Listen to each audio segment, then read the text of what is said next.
खजुराहो के लिए आज का दिन ऐतिहासिक बन गया, जहां डेस्टिनेशन कैबिनेट के तहत प्रदेश की मोहन सरकार की कैबिनेट बैठक खजुराहो में आयोजित की गई, जिसकी अध्यक्षता मुख्यमंत्री डॉक्टर मोहन यादव ने की। इस बैठक में बुंदेलखंड के विकास से जुड़े कई बड़े और ऐतिहासिक प्रस्तावों पर मुहर लगी है। पर्यटन, उद्योग, स्वास्थ्य और रोजगार से जुड़े बड़े फैसलों की जानकारी खुद मुख्यमंत्री ने दी। देखिए खास रिपोर्ट। जल सफारी हमारी पन्ना टाइगर रिजर्व पार्क की बहुत अनूठी धरोहर है।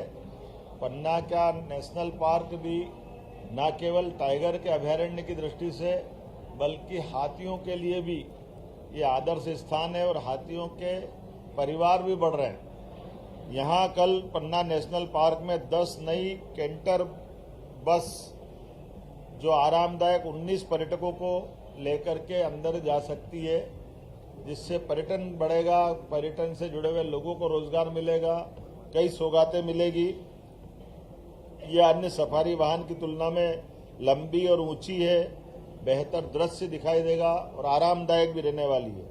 अधिक सीट उपलब्ध होने से एक साथ बड़े ग्रुप में उसमें जा सकते हैं। एक और बड़ी सौगात, जिस कन्वेंशन सेंटर में हमने ये पूरी बैठक का आयोजन किया है, G20 के बाद इस कन्वेंशन का प्रदेश में देश के लिए अंतर्राष्ट्रीय स्तर पर बेहतर उपयोग हो सके, इसलिए कैबिनेट भी की और समीक्षा बैठक करते हुए पूरे प्रदेश का और देश का ध्यान आकर्षित किया है।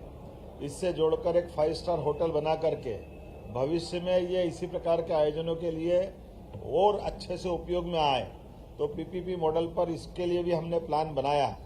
इसी की तर्ज पर यह कन्वेंशन सेंटर इस प्रकार से राज्य में और भी बड़े स्थान पर इनकी सौगात देने की दृष्टि से विचार किया गया है। जैसा कि माननीय मंत्री और माननीय विष्णु शर्मा जी ने कहा है कि हमारे बुंदेलखंड के अंदर रोजगार को लेकर के जब हमने सागर इन्वेस्टमेंट समिट की थी, उसके बाद से खाद के कारखाने सहित कारखाने कई लगे हैं, लेकिन और एक नया पार्क डेवलप करते हुए जिस प्रकार से बड़ी सौगात बुंदेलखंड को मिली सागर में, ये वाकई अद्भुत है।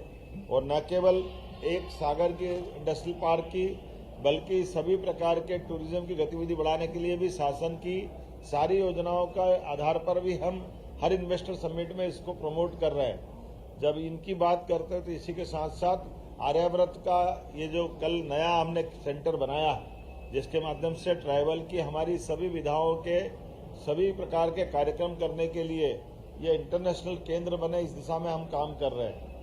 मेडिकल कॉलेज के लिए जो बताया है कि दमोह के लिए, छतरपुर के लिए इनके पद मंजूर कर दिए क्योंकि बिल्डिंग इनकी बन गई है।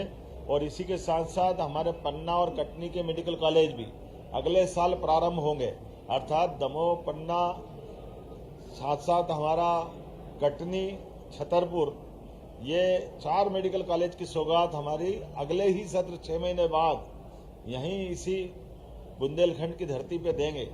ये बुंदेलखंड कई कारण से GI टैग मिला है, जिसके आधार पर स्टोन की इंडस्ट्री की बड़ी संभावना, जो पत्थर की अलग अलग तराशी हुई प्रतिमाओं से लेकर के फर्नीचर क्लस्टर तक हर क्षेत्र में हम प्रमोट कर रहे हैं। लेकिन केन बेतवा नदी जोड़ो अभियान के माध्यम से एक और बड़ी परियोजना यहाँ मंजूर की है, जिसके आधार पर यहाँ के किसानों को खेती की पानी मिलेगा, पीने की पानी की सप्लाई रहेगी और इंडस्ट्रियों को भी पानी मिलेगा। बताने के लिए तो बहुत कुछ है। एक राष्ट्रीय परियोजना के समानांतर 2 NH को जोड़ने वाला एक 4 लेन का नया प्रोजेक्ट भी हमने आज मंजूर किया है। लगातार इतनी सौगातों के बलबूते पर सच में आज हमारी ये कैबिनेट अमर हो गई है। मैं उम्मीद करूँगा विकास के इस कारवां में लगातार हमारी सरकार के माध्यम से, यशस्वी प्रधानमंत्री के माध्यम से ये जो सौगातें मिल रही है, लेकिन उससे एक बड़ी और उपलब्धि भी यही बैठक चलते चलते भी हासिल हुई है। जब हम यहाँ समीक्षा बैठक कर रहे थे तो मैं गर्व से कह सकता हूँ कि मध्य प्रदेश नक्सलवादी आंदोलन के पंजे से बाहर आया है। ये एक ऐतिहासिक उपलब्धि है, राष्ट्रीय उपलब्धि है।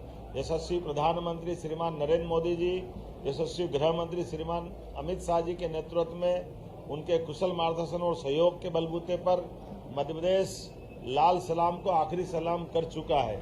ये हमारी कानून के आधार पर व्यवस्था चलाने का बड़ा उल्लेखनीय उदाहरण है। और ये उल्लेख करना पड़ेगा कि कांग्रेस के शासनकाल में इन्हीं नक्सलाइटों ने कांग्रेस के सरकार के माननीय मंत्री श्रीमान कांवरे जी को घर से निकाल करके उनके गांव में चौड़े चौगान उनकी हत्या की थी। ये कांग्रेस का शासनकाल है और हमारे शासनकाल में हमने नक्सल मुक्त मध्य प्रदेश बनाने का संकल्प लिया और उसको करके दिखाया। बहुत सारी सौगात बताने के लिए है, लेकिन आज तो मैं समारोह करना चाहूँगा। यहाँ के बाद लाडली बहना की योजनाओं का एक बड़ा कार्यक्रम हमारा हर बार की तरह इस साल इस महीने का भी होने वाला है और उसके माध्यम से भी बहुत सारी सौगातें जिनका भूमि पूजन लोकार्पण हम करने वाले हैं। इसमें सांदीपनी विद्यालय से लगा करके और भी बहुत सारी सौगात है। अर्थात बुंदेलखंड की धरती पर ये वीरों की और महावीरों की धरती है। यहाँ पर विकास भी है और विकास के साथ भविष्य की संभावना भी है। माइनिंग का सेक्टर भी है, इंडस्ट्रियल टूरिज्म के साथ इंडस्ट्रियल पार्क भी बनाते हुए सभी प्रकार से रोजगार दिलाने के लिए कांग्रेस के शासनकाल में जो बड़े पैमाने पर पलायन होता था उस पलायन को खत्म करके यहीं पर रोजगार के अवसर उत्पन्न करते हुए देश भर के बाकी लोगों को भी रोजगार देने की धरती हमारा मध्य प्रदेश बन रहा है, बुंदेलखंड बन रहा है। मेरी अपनी ओर से बधाई।